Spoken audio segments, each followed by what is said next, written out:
Hello everyone. তো দেখো এই যে চারাগুলো দেখতে পাচ্ছ, এটা হচ্ছে চন্দ্রমল্লিকার চারা। তোমাদেরকে আমি দেখিয়েছিলাম আগের ভিডিওতে যে এই চন্দ্রমল্লিকার মাদার প্ল্যান্ট থেকে আর কি আমি কিছু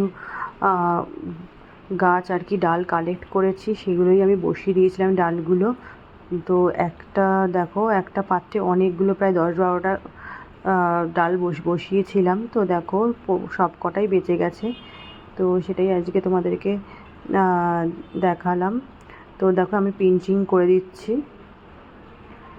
তো এটা হচ্ছে পিঙ্ক কালারের আর কি হয়, পিঙ্ক না, একটু হালকা পার্পেল কালারের আর এই কালারটা চন্দ্রমল্লিকা।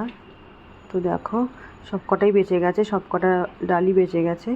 দেখো এই যে দুটো ডাল আমি তোমাদেরকে দেখাচ্ছি, এই দুটো ডালও বেঁচে গেছে। তো এই পাত্রে আমি বসিয়েছিলাম। এটা হচ্ছে রেড কালারের জবা, আর একটা হচ্ছে থোকা জবা, ডিপ ডিপ নয়, হালকা পিঙ্ক কালার একদম। তো দেখো এই দুটো ডালই কিন্তু বেঁচে গেছে।